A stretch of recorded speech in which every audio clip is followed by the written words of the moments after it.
I'm Jonathan McDonald, sports editor at The Province. I am joined for this week's episode of TG and Me by our very own Tony Gallagher. Tony, got to start with something that is so obvious it's hitting me in the face. Canucks head coach Willie Desjardins has named Ryan Miller as the starter tonight when the Canucks play the St. Louis Blues. Thoughts on this? Well, this shows how determined this team is to kiss this guy's posterior at all times. He didn't have to play in any preseason games. They paid him a monstrous amount of money. He seems to be fragile to the point where he's got to get right back into the net. And I think that they should be going with Eddie Lack. And here's the reason why. And there are several. Obviously, Lack has the great record in St. Louis, right? And it's not like you have to sit Miller out for, a full week if he misses a game. He gets to play the following one in Colorado. Now, generally, you don't do that to your starter, and that's what they're going by this time. But consider what this is. This is a new coach in front of 20 players kowtowing to the superstar goalie. And if that doesn't remind you what happened to Alain Vigneault early on with Roberto Luongo, when Louis made all the calls and made all the decisions, and it became ridiculous. Luongo played when he wanted to and basically let the coach know when he wanted to play. And Miller is doing the same thing. Ryan Miller is getting the start in St. Louis tonight. Why? Because he was horrible on Tuesday night. Is that a reason why a guy should get the start? I think they should go with Lack, as was probably almost certainly the original plan, in St. Louis, and then go back to Miller on the Friday night. Now, people are going to measure this by virtue of who wins tonight. If the Canucks win in St. Louis, they're going to say, oh, Gallagher's nuts. Obviously he made the right call. Miller won in St. Louis. But is that really the right call for a whole season of play to kind of be seen by your players when you're a new coach to kowtowing to the general manager's prize signing in the summer? Okay, let me just throw this out here then, Tony. They could have picked Lack tonight and moved Miller to tomorrow, as you've suggested.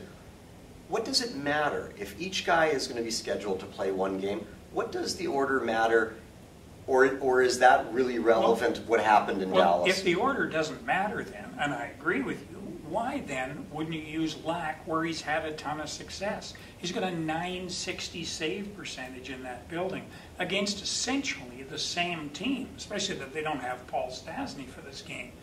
So it's basically the same team. He's been lights out against them, and yet you're going with Miller. Why? Well, because he's the prima donna, and because he had a horrible game Tuesday. Sound reasoning, if ever there was any. Okay, speaking of remarkable save percentages, down on the farm, the Utica Comets have the goalie named Jacob Markstrom, of course. Yes, I noticed Ed the provocateur mentioned that. Yes, Ed Willis in his hat trick said he didn't want to create a goalie controversy. Markstrom came here, of course, as part of the Luongo deal. He's now playing in the farm team. This is not working out the way he'd hoped. But 3 games in Utica, I know it's a small sample size, 2 shutouts, and a .988 save percentage. Does he at all enter the picture here, or is the fact that you've got a really expensive starting goalie and another guy they've invested in Eddie Lack, just shut Markstrom out completely? Well, I don't think he enters the picture anymore, particularly because if you brought him up, unless there's an injury here, an injury of some significance, if you brought him up, you probably couldn't get him waved through again. So. But this all goes back to the original thinking by many of us, especially here at the province, Botch included, I think, and he'll correct me if I'm wrong, but we were thinking it really wasn't necessary to sign Ryan Miller. That with Markstrom, with Lack, and with Rolly Melanson working with those 2 guys, their goaltending would have been good enough. Good enough to the point where they could have spent the money on Miller in building a top 6 through free agency. They went for Miller, and don't get me wrong here, I'm not saying that Ryan Miller probably isn't an upgrade over Lack and Markstrom, because he is. He's got the pedigree and everything.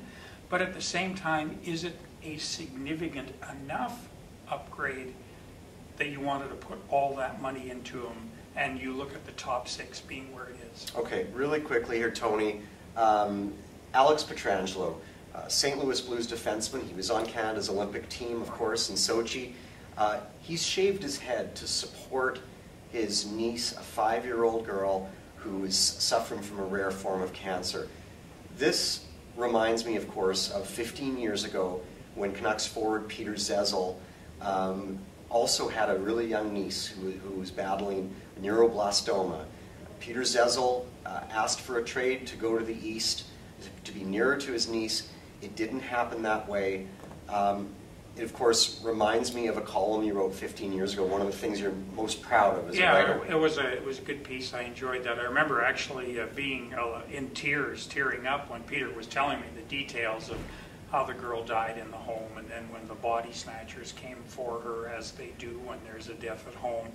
And it was really a heart-wrenching scene, and hopefully Alex Pietrangelo and his family will not have to go through that sort of problem again. Well, yeah, and of course, Zezel never played another game in the NHL, Tony. In July, the city of Scarborough named a street after him called Zezel Way. Peter Zezel died 5 years ago at the extremely young age of 44. Yeah, it was tough to see that happen.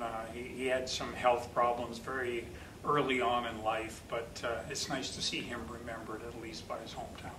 Thanks, Tony.